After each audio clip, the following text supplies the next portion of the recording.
success within the enterprise prism and still having to chase the ball as you would if you were down at orange level.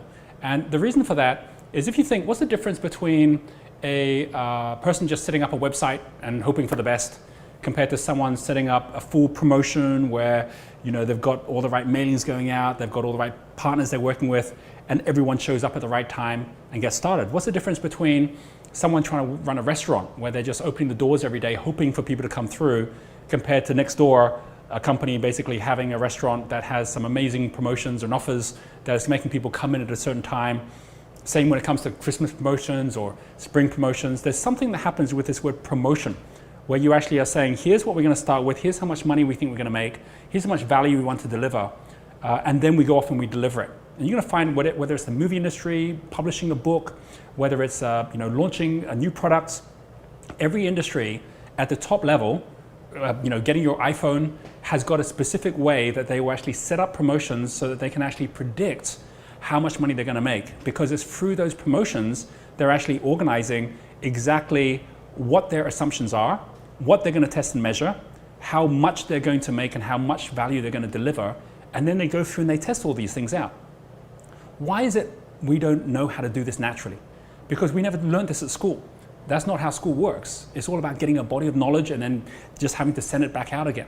What's really important about this is that it's a skill set that the moment you build it allows you to go from a $100 promotion to $1,000 to $10,000 and all the way up to millions, because it's the same steps every time across all industries. So what I'm going to do is I'm going to share with you exactly what these steps are and specifically what you can be doing regardless of your industry or your market or your country to make sure that you're stepping up into this space as well. First of all is to know that setting up a promotion, which is monetizing your moment, knowing over this next 3 months, here's how much money we're going to make. Over this next 12 months, here's what we're targeting for. And here's all the assumptions we're making to make that happen. It all comes down to 3 things. Number 1, have you got a promotion plan? Because if you don't have a plan, it's a little bit like going to the airport to get on a plane and the pilot doesn't even have a flight plan of where they're going to go. So the first thing is, do you have a plan?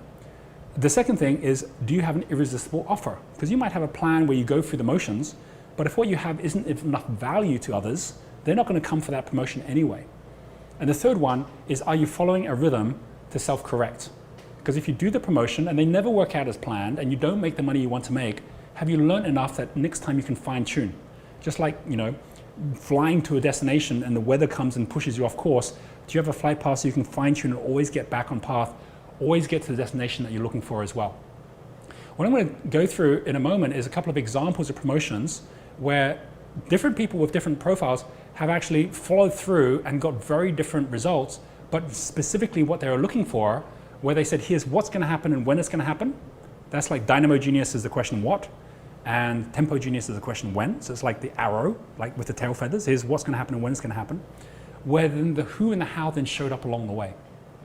First example, let me give you an example that I give in the book of Bea Benkova. Bea is based in Eastern Europe.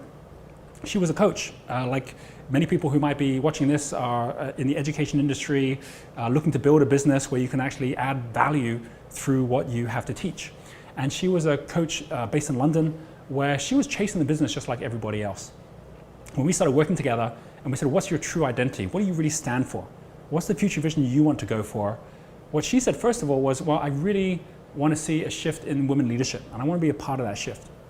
And when I said, where do you want that to happen? What's the specific area you're going to stand for? She says, well, Eastern Europe, actually, and she hadn't been spending that much time in Eastern Europe, but in Slovakia, in the Czech Republic, which is where she was from, she said, that's where it's needed the most.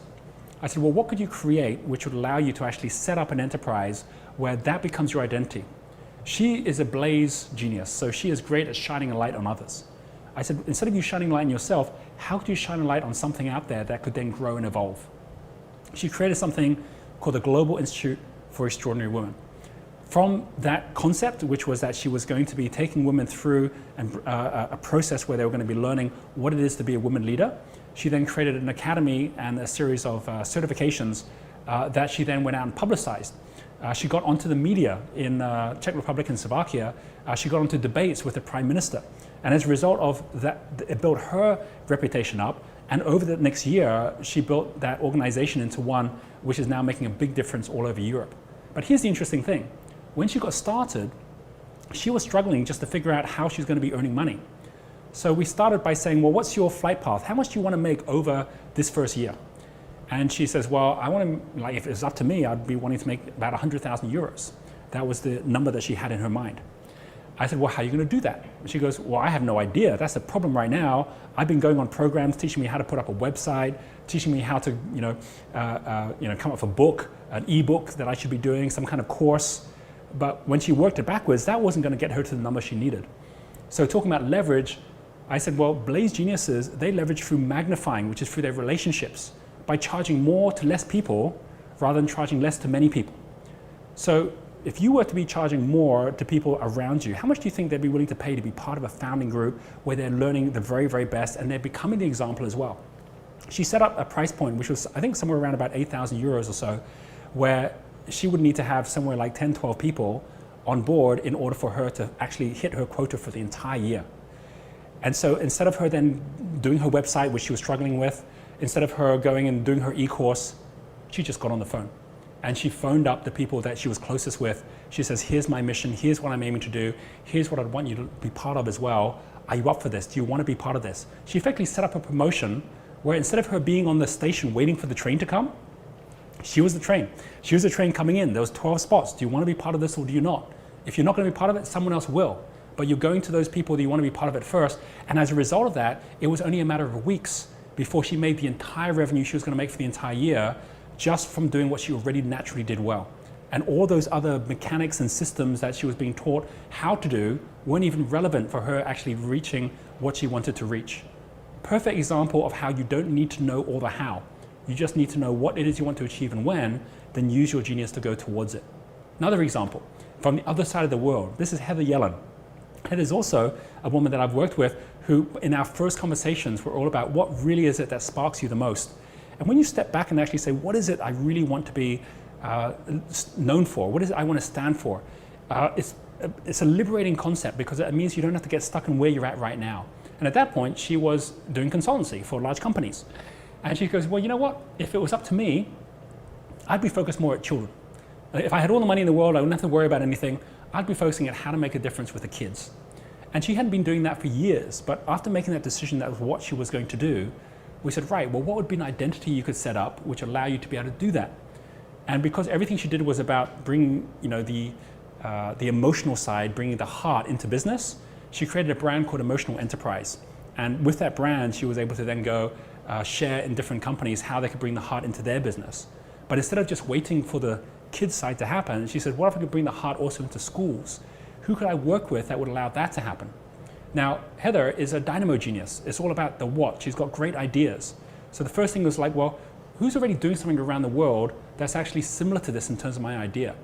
And we connected her together with Joe and Bobby, who run something called Supercamp, which is a program in America, in fact, all over the world now, which was really supporting kids to be able to really bring out the heart in them and to bring out the best in them as well.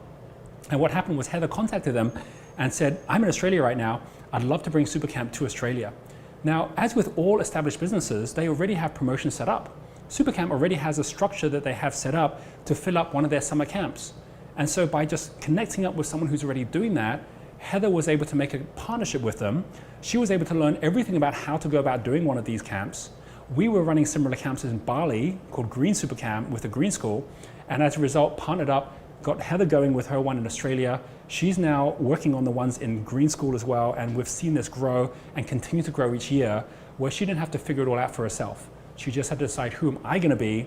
What's the promotions that I want to be running? Who's already running them? Where I can be a partner with them and we can work together on this as well. So those are two different people with different geniuses that have focused at their passion, didn't have to have all the answers, certainly didn't have to have all the resources, but follow their genius in such a way that they could then follow through and make sure that they're running the right promotion for them. Once you're doing this in the right way, then it allows you to then go through the assessments on those 10 different things, making sure you have the right key steps for yourself. And then from there, once you do that, work through the playbook.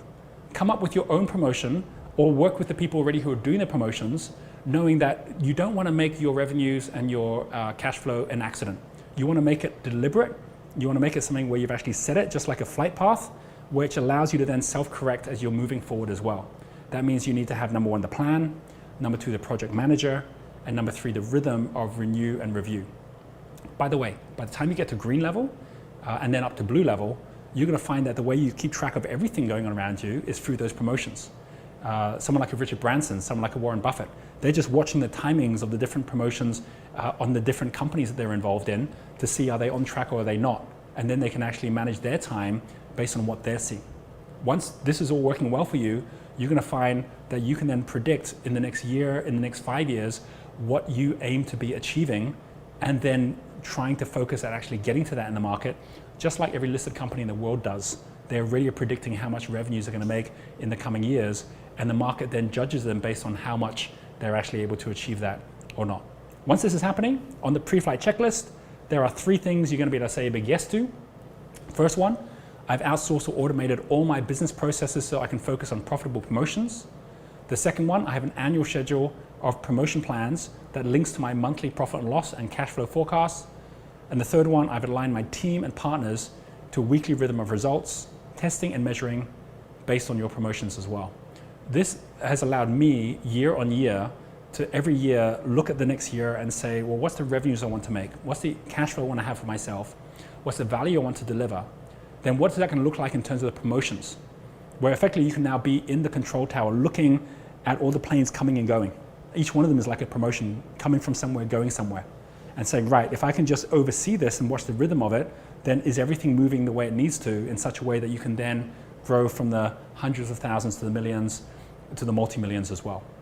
This is the fundamental core for you to get as a beginning point from wherever you are right now to lift it forward, is how do you make sure that you now are controlling that flow. So effectively, you're getting better and better at predicting the future. And with that comes 2 things. The first one is confidence, which is your internal trust in yourself. That you have the confidence to know if we do this in the next 3 months or 6 months, I've got a pretty good guess I know what's going to happen based on me testing and measuring from the past. And the second one is credibility, which is other people's trust in you. Because you're going to find that all of the most successful people in the world, they have a very high trust factor with their market. Because when they say they're going to do something, people see that as being credible. Because every time they say they're going to do it, they go out and do something similar to what they're saying. And that's what really gives you value in the market, just like every listed company, just like every leader, just like every entrepreneur. So you know this is working when you're able to look in the next 3 months, 6 months, and say, I've set it up in a way that I'm going to stretch myself, test and measure, and get to that result. You know it's not working yet when you're still there saying, I have no idea what's going to happen next week or next month. I haven't even set the plans up to make it happen. And of course, your team then has no way of actually setting or meeting expectations either, because they don't have those promotions in place.